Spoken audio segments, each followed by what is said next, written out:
I was only a teenager in the 1960s growing up in India, living in the city of New Delhi. And one night, coming from Radio Ceylon, with the words from the Ames brothers, it was actually Ed Ames, and he said this: "From the canyons of the mind we wander on and stumble blind, wade through the often tangled maze of starless nights and sunless days, hoping for some kind of clue, a road to lead us to the truth, but who will answer? As side by side two people stand together, vowing hand in hand that love's embedded in their hearts, but soon an empty feeling starts to overwhelm their hollow lives. And if they ask the hows and whys, who will answer? As far upon a distant hill, a young man's lying very still. His arms will never hold his child, because a bullet running wild has struck him down. And now he cries, my God, oh why, and who will answer? As high upon a lonely ledge, a figure teeters near the edge, while jeering crowds collect below to egg him on with go man go. And none will ask what led him to his private day of doom, and who will answer? As neath the spreading mushroom tree, the world revolves with apathy, while overhead a row of specks roars on, drowned out by discotheques. And if the secret buttons press, because one man has been outguessed, who will answer? Is our hope in walnut shells, worn round the neck with temple bells, or deep within some cloistered walls where hooded figures pray in shawls, or high upon some dusty shelves, or in the stars or in ourselves? Who will answer? If the soul is darkened by a fear it cannot name, if the mind is baffled when the rules don't fit the game, who will answer? Who will answer? Who will answer? That program used to come on every evening at 6:30.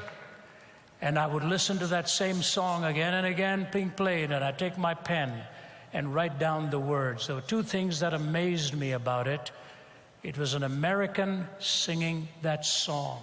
And I always thought, living in India, if I'd moved to the West and had a more comfortable livelihood, maybe I wouldn't be haunted by all the questions I had. And number two, it was the way it was worded. It is not what is the answer, but who will answer. And at the age of 17, lying on a bed of suicide in Delhi, when I had no answers and wanted to end it all, and a Bible was brought to my bedside, and I'd never opened one in my life. Never. I don't even know if I owned one. And as the words were read to me, Jesus said, because I live, you also shall live. I began my journey into truth at that time. And I said in that bed, Jesus, if you are who you claim to be, take me out of this hospital bed, and I will leave no stone unturned in my pursuit of truth. My life was changed. Young people, truth is the most valuable thing in the world. Winston Churchill said, it is the most valuable thing in the world. It is so valuable that oftentimes it is protected by a bodyguard of lies.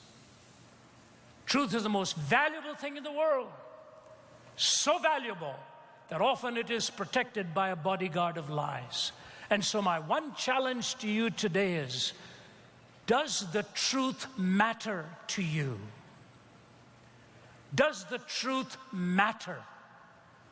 It doesn't seem to matter in the political arena. It doesn't seem to matter in the cultural arena. It doesn't seem to matter in so many other pursuits.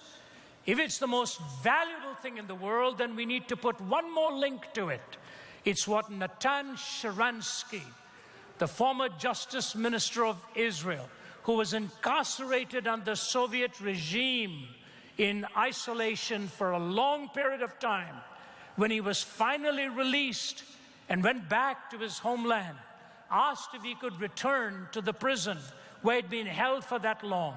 And he went with his wife to see that prison in Russia.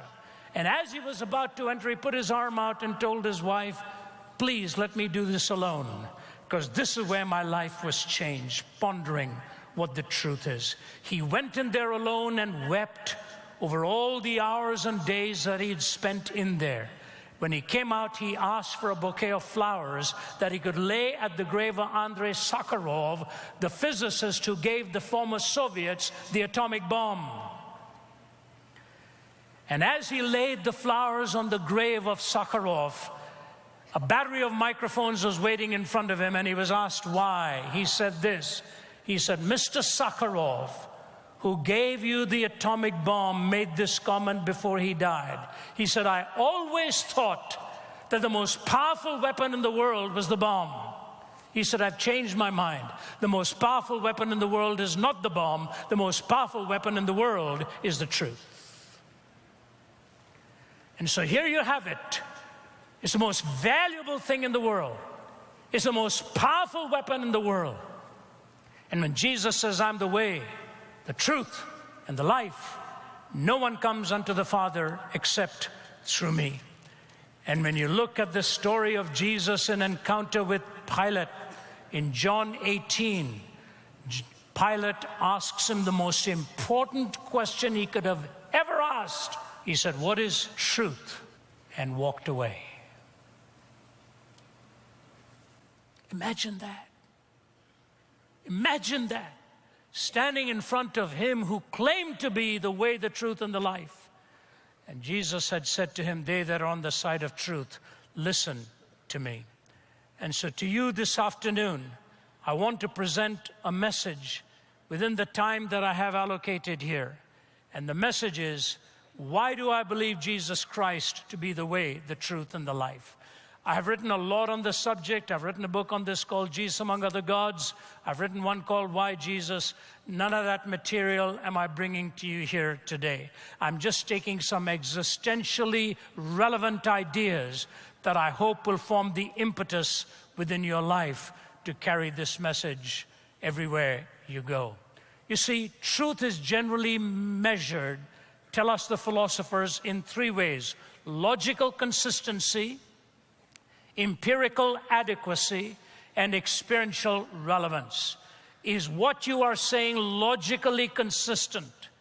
Is it empirically verifiable? Is it experientially relevant?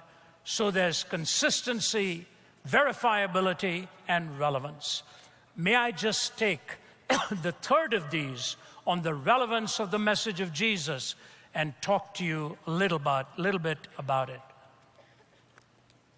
Number one is his description of the human condition.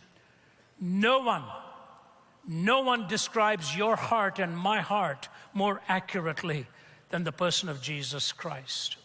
You know, yesterday I was talking to a young woman who comes from a completely different faith, from a different part of this world.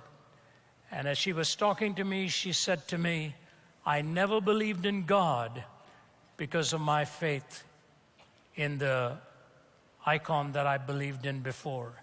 She said, "Now, all of a sudden, in following Jesus Christ, I have seen my heart in a way I have never seen it before."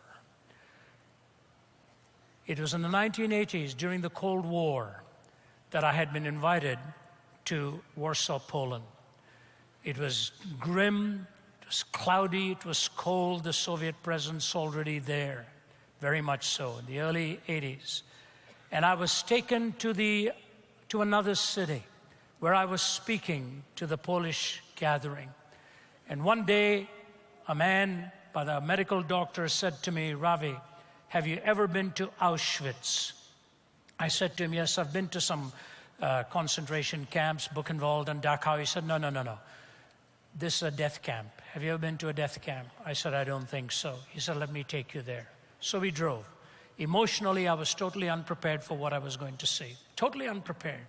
Because Buchenwald, Dachau, and all, as much as they show you something, doesn't show you what Auschwitz does.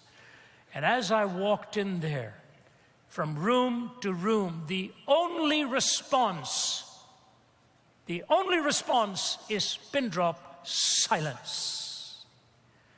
You see the pictures of young boys that had been castrated by Mengele, standing there as twins photographed like this, with skeletons and their skin tied taut around them, vacant, empty eyes. And you look at what the most educated generation then did to humanity. In one room, there was 14,000 pounds of women's hair stashed behind glass. When the women were taken into the gas ovens, they were stripped of their hair, which was then put into sacks and sold in the marketplace to make money out of all of this. 14,000 pounds of that hair still remained behind glass. They were being exterminated in Auschwitz at the rate of 12,000 every day. They'd be stripped naked and taken into the gas rooms, which they were told were actually their showers. And they'd be so tightly packed against each other, flesh to flesh, already just skin and bones. And they would not know what was coming. They were told they were going to get their first shower, and all this while, shaven bald, standing shoulder to shoulder, and the spigots would be turned on. And the gas would start to descend, and somebody would scream, "Gas!" Another 12,000 shoveled out of there. And I remember walking out of there thinking to myself, this is what we are capable of. Even listening to the best music under the world and going to the highest educational systems. But I missed something in that. You see, ladies and gentlemen, the problem of evil is not so much that it's so pervasive and so strong out there, but the fact that it is deep inside your heart and mine too. Viktor Frankl, who served twice in Auschwitz as a prisoner, says this: if we present man with a concept of man which is not true, we may well corrupt him. When we present him as an automaton of human reflexes, as a mind machine, as a bundle of instincts, as a pawn of drives and reactions, as a mere product of heredity and environment, we will feed the nihilism to which he is already prone. I became acquainted with the last stage of corruption in my second concentration camp, Auschwitz. The gas chambers of Auschwitz were the ultimate consequence of the theory that man is nothing but the product of heredity and environment, or as the Nazis like to say, of blood and soil. Listen to this statement now. I'm absolutely convinced that the gas chambers of Auschwitz, Treblinka, and Majdanek were ultimately prepared not in some ministry or other in Berlin, but rather at the desks and lecture halls of nihilistic scientists and philosophers.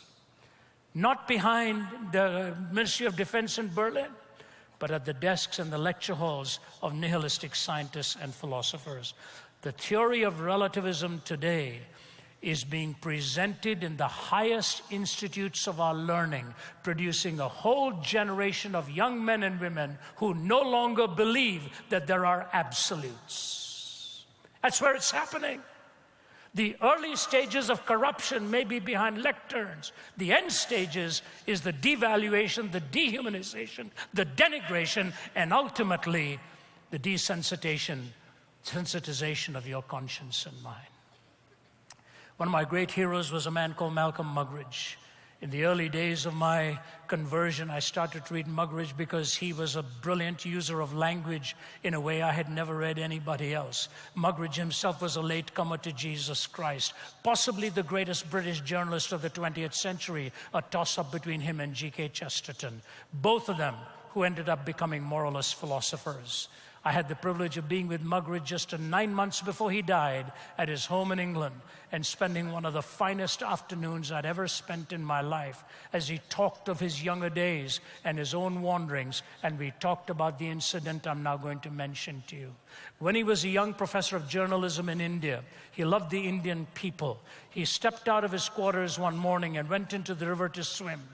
And as he was swimming at dawn, way out in the distance, he saw the silhouetted figure of a woman getting into the river far away from him. And he was a lustful type of individual. He decided he would make a go for her. Started to swim in her direction, and he said in his heart there was a voice telling him, no, don't, no, don't. But he said, I smothered that voice and swam as hard as I could in her direction. And as I came closer and closer, the woman herself, of course, probably by this point, stunned that someone was invading her privacy, especially as she saw a white man emerge from the waters. And as he shook the water off his face, all he could see was a woman covering herself like that. And he said, I was shocked that I was looking into the face and the body of a woman with leprosy. Her fingers were gone. Her nostrils were gone. Her lips were gone. Her eyes looked almost like a gargoyle peering out of a wall somewhere. And Muggeridge said, I was on the verge of saying, what a horrible, ugly woman. Till he said, I paused and realized, no, I've got this wrong. It wasn't a horrible, ugly woman. It was this horrible, ugly heart with which I was living. Take the whole issue of pornography today, making its billions with supposedly the most beautiful human beings on the face of the earth, stirring up within you the ugliest passions you can ever have. Passions that no human being can ever fulfill. No human being can ever fulfill, because it takes away the possibility of the impact of a person and puts in its place a feeling, a desire as the supreme pursuit to which you go, which no person can ultimately satisfy. That's what the Bible talks about. Lust of the flesh, lust of the eyes, pride of life. Jesus describes your heart and mine perfectly when he says the heart is sinful and desperately wicked above all things. Do you know when the philosopher Nietzsche in 1900, before he died at the age of 54, said God is dead in the 19th century, and then he went on to say a universal madness will break out in the 20th century, and the 20th century will become the bloodiest century in history. He made the pronouncement, both of which took place. He took the first step, and the last 13 years of his life he spent insane. And in the 20th century, we killed more people on the battlefield than the previous 19 put together, and the weapons of warfare are piling up. Take a look at your heart. You know why? On the day you see your heart is desperately wicked in need of a Savior, you could become an answer rather than just another question.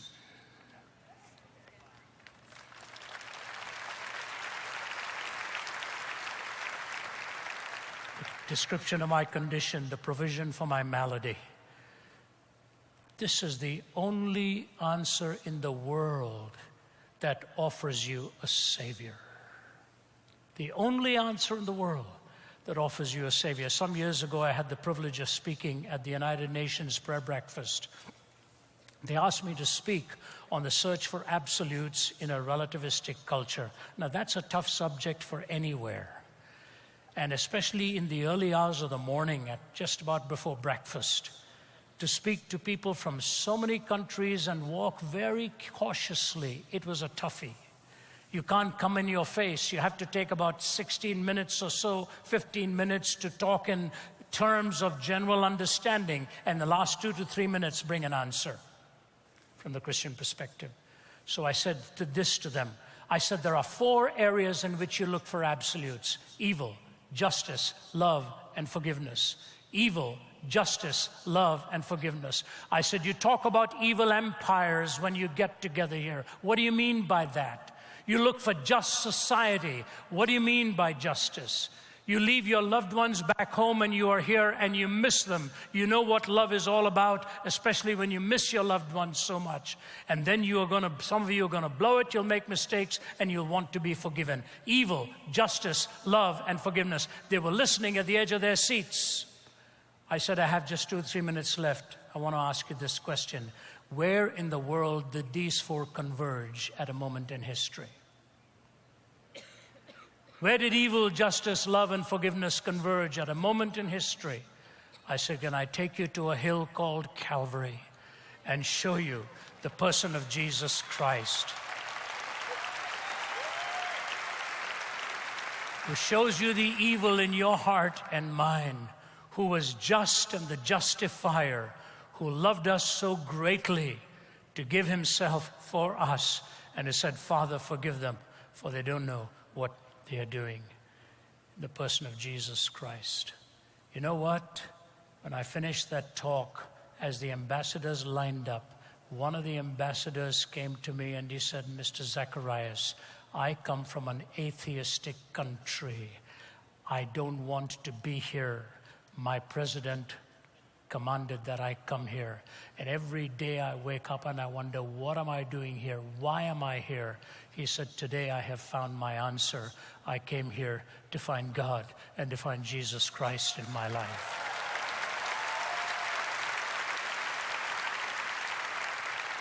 One more simple illustration. Years ago, I had the privilege of being at a gathering in Ramallah, Jerusalem, talking to one of the 4 founders of Hamas. I was taken by some friends, and he was agitated. He'd served years in prison, solidly built guy. He'd lost several of his children, and at the end of it, the leader of our group asked if each one of us 5 had a question for him.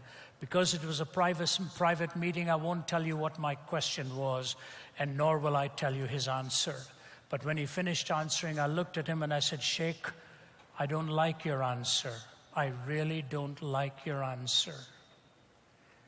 I said, but let me tell you something, and you and I may never see each other again. Not far from where you and I are sitting is a hill. 3,000 years ago, a man by the name of Abraham took his son up that hill. Please, let's not debate right now which son it was. And he just looked at me. I said, we know he took his son up that hill to offer him as a sacrifice of his faith in God. And just as the axe is about to come down, God says, stop, I myself will provide. I said, do you remember that story? He said, yes. I said, we are sitting very close to another hill. 2,000 years ago, God took his own son up there and provided what he promised he would. Sheikh, my comment to you is this: until you and I receive the son that God has provided, we will be offering our own sons and daughters on the battlefields of this world for position, for power, and for land, and for prestige.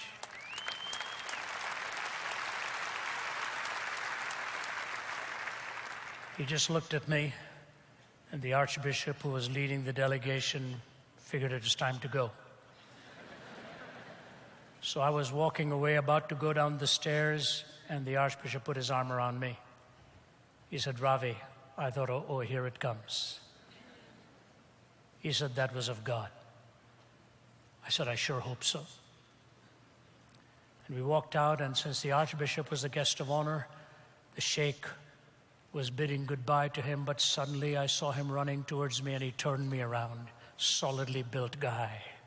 And with 2 titanium rods in my back, I figured I was going to be history. He patted me on my face, kissed me on both sides of my face, and he said to me, Mr. Zacharias, you're a good man. I hope I will see you again someday. And I saw him wipe that tear away. Do you know what's going on in the Middle East today? A lot. Can I simplify it to one statement? It's 3,000 years of history and the logic of unforgiveness. 3,000 years, or more than that, 5,000 years of history and the logic of unforgiveness. And what I want to say to you is this: forgiveness is so easily spoken of. You ask a Buddhist or a Hindu, what do you know about forgiveness? You know what they'll say to you? Karma, karma, karma. I pay my debt. I have to pay. You ask a Muslim, do you know you're going to enter paradise? He'll say, no, I'm never certain. My good deeds will have to outweigh my bad deeds. These are not pejorative statements. These are doctrinally legitimate statements of what they believe. You pay, you pay, you pay. Christ offers you forgiveness by paying the penalty himself. And so the elementary school teacher writes this. He came to my desk with a quivering lip. The lesson was done. Have you a new sheet for me, dear teacher? I've spoiled this one. I took his sheet all soiled and blotted, gave him a new one all unspotted, and into his tired heart I cried, do better now, my child. I went to the throne with a trembling heart. The day was done. Have you a new day for me, dear master? I've spoiled this one. He took my day all soiled and blotted, gave me a new one all unspotted, and into my tired heart he cried, do better now, my child.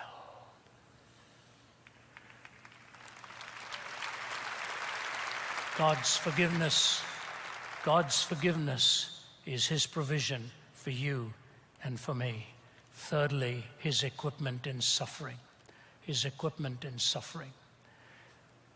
I wrote a book along with my colleague from Oxford, Vince Vitale. It's called Why Suffering? And one of my chapters included how the various other worldviews deal with suffering. There are no answers there. There are no answers there. But you turn to the gospel writers and you turn to the teachings of Jesus, who reminds you and me that he took our suffering, took our wounds, took our transgressions, and not only that, how he equips us, how he empowers us, how he indwells us in order to be able to walk through this lonely life and through this journey. You may be feeling some pain today. I don't know what it is. It may be a relationship that is just broken. It may be lines you have crossed. It may be physical maladies that you're nurturing. It may be financial struggles. It may be your home that you're weeping over and struggle to find some positive responses in a time like this. Suffering is a real part of life. We feel it again and again and again. Prior to my first back surgery, after I injured my back, I remember the days I would sit in my car and pull over into a parking spot and put my head on the steering wheel and just cry my heart out with the agony with which I was having to live, and traveling wasn't helping me any. Pain is a terrible thing, and you take that pain into your heart, it becomes almost unbearable at that point, and life is punctuated by suffering. But I want to tell you something that no other worldview will give to you this response. I want you to listen to me very, very carefully. This is written by James Stewart of Scotland. Brilliant thought. It is a glorious phrase that our Lord led captivity captive. The very triumphs of his foes it means to use for their defeat. He compelled their dark achievements to subserve his ends, not theirs. They nailed him to the tree, not knowing that by that very act they were bringing the world to his feet. They gave him a cross, not guessing that he would make it a throne. They flung him outside the gates to die, not knowing that at that very moment they were lifting up all the gates of the universe to let the King of glory come in. They thought to root out his doctrines, not understanding that they were implanting imperishably in the hearts of men the very name they intended to destroy. They thought they had God with his back to the wall, pinned and helpless and defeated. They did not know it was God himself who had tracked them down to that point. He conquered not in spite of the dark mystery of evil. He conquered through it. He conquered not in spite of the dark mystery of evil. He conquered through it.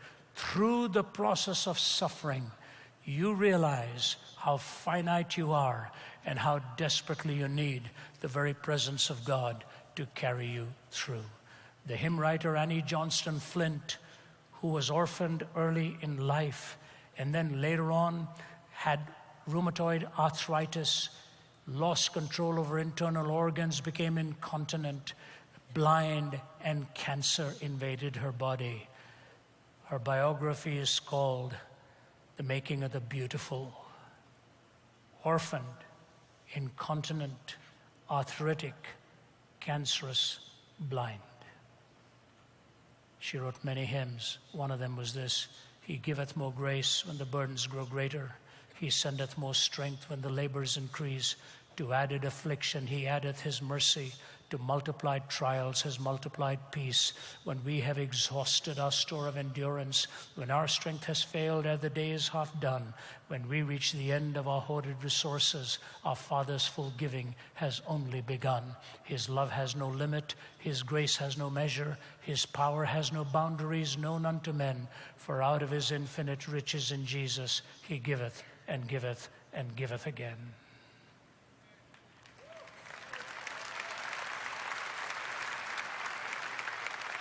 As I talk to you, there's a gentleman who may be listening right now, stunned a few days ago to find out he's got a tumor in his brain that may be inoperable with his young family. And I was talking to him on the phone just 2 days ago. And as he wept, he said, Ravi, I'd love to live a little longer. I really would love to live a little longer. But as I'm here talking to you, I want whatever God wants for me, and want Him to walk through this valley, through this shadow, as I walk through these dark days.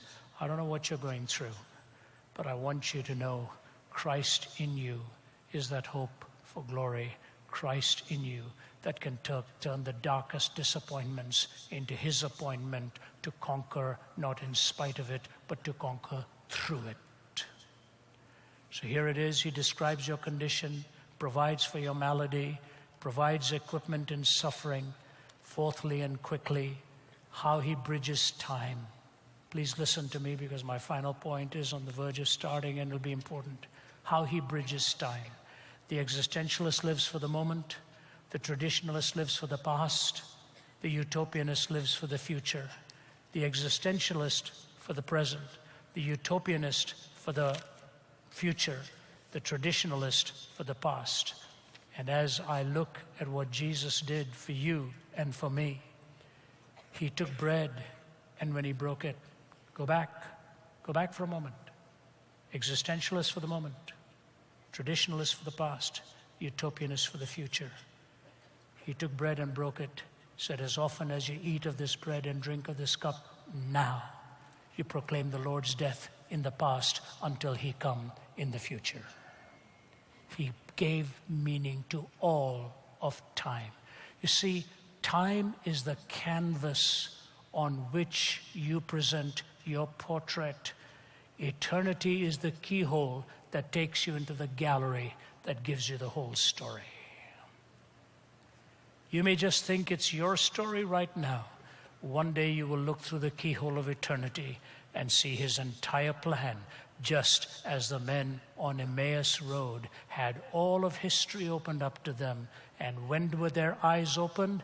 When He broke that bread. And suddenly, all of history was opened up to them.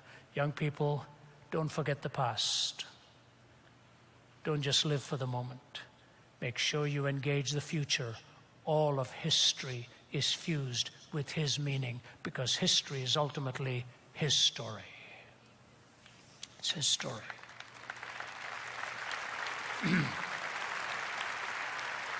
And I bring you then to the final, and that is the entire truth of the resurrection of Jesus Christ.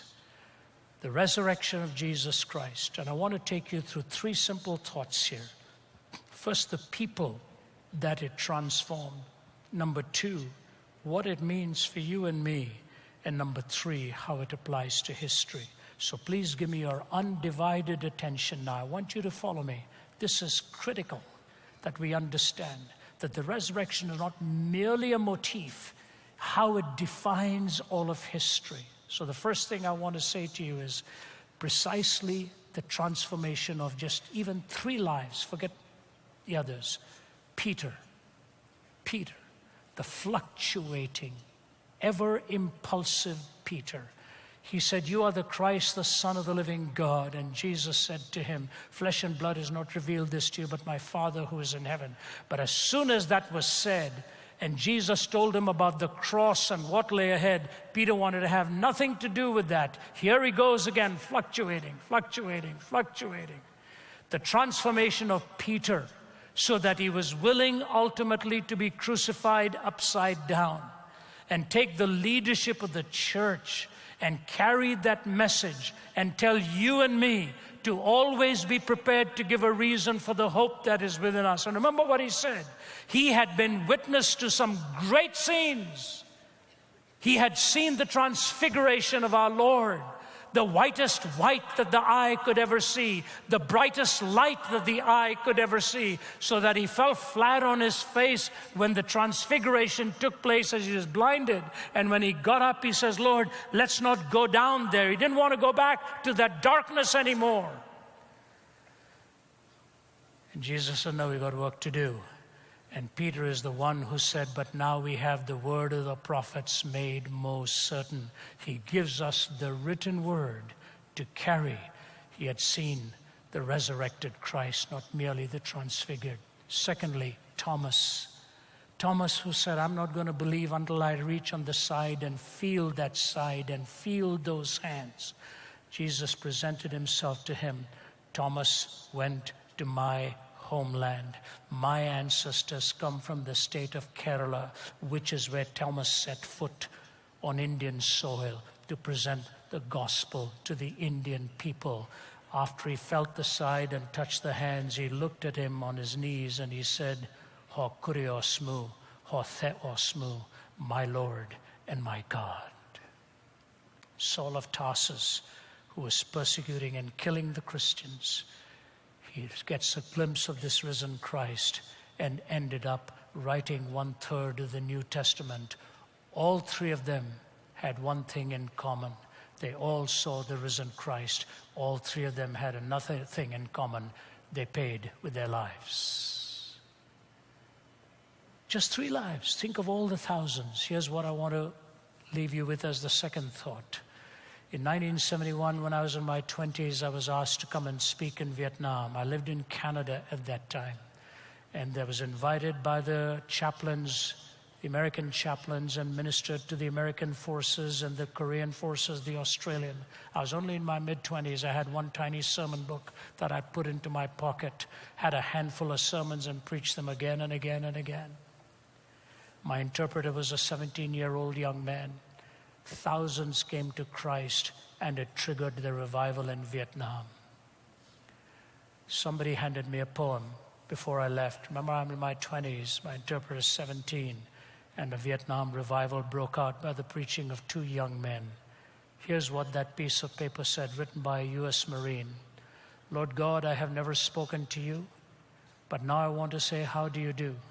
You see, God, they told me you didn't exist. And like a fool, I believed all this. Last night from a shell hole, I saw your sky. I figured right then they had told me a lie. Had I taken time to see the things you made, I'd have known they weren't calling a spade a spade. I wonder, God, if you'll take my hand. Somehow I feel that you'll understand. Funny I had to come to this hellish place before I had time to see your face. Well, I guess there isn't much more to say, but I'm sure glad, God, I met you today. I guess 0 hour will soon be here, but I'm not afraid since I know you're near. The signal, well, God, I'll have to go. I like you lots. I want you to know. Look now, this will be a horrible fight. Who knows, I may come to your house tonight.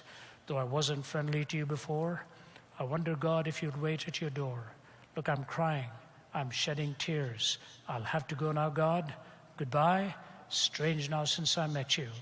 I'm not afraid to die.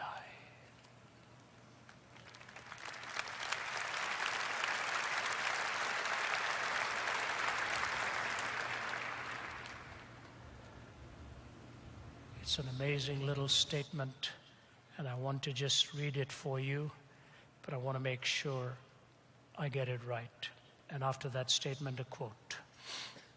Will Durant, there is no greater drama in human record than the sight of a few Christians scorned or oppressed by a succession of emperors, bearing all trials with a fierce tenacity, multiplying quietly, building order while the enemies generated chaos, fighting the sword with the word, brutality with hope, and at last defeating the strongest state that history had ever known. Caesar and Jesus Christ had met in the arena, and Jesus Christ had won. Caesar and Christ had met in the arena, and Christ had one with a handful of disciples. I close with this, and I want you to listen to every word, because I want you to take it to heart and then bow your head quietly in prayer and make a fresh commitment. Malcolm Muggeridge said this, one of the most powerful statements I've ever heard. It's been years and years since I quoted it. I'm doing my best to recover and recall what it said, so please follow me now. Muggeridge says this: we look back upon history, and what do we see? Empires rising and falling, revolutions and counter-revolutions, wealth accumulated and wealth dispersed. Shakespeare has spoken of the rise and fall of great ones, which ebb and flow with the moon. I look back upon my own fellow countrymen in England, once upon a time dominating a quarter of the world, most of them convinced, in the words of what is still a popular song, that the God who made them mighty shall make them mightier yet. I've heard a crazed, cracked Austrian announce to the world the establishment of a Reich that would last 1,000 years. I've seen an Italian clown saying he was going to stop and restart the calendar with his own ascension to power. I've heard a murderous Georgian brigand in the Kremlin, acclaimed by the intellectual elite of the world as a wiser than Solomon, more humane than Marcus Aurelius, more enlightened than Ashoka.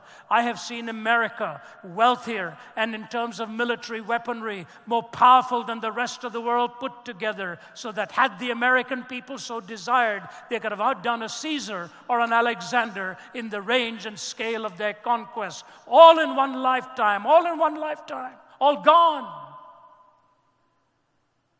Gone with the wind. England, part of a tiny island off the coast of Europe, threatened with dismemberment and even bankruptcy. Hitler and Mussolini dead, remembered only in infamy. Stalin, a forbidden name in the regime he helped found and dominate for some 3 decades. America haunted by fears of running out of those precious fluids that keeps her motorways roaring and the smog settling, with troubled memories of a disastrous campaign in Vietnam and the mist and the shenanigans of the Don Quixotes of the media as they charged the windmills of Watergate. All in one lifetime.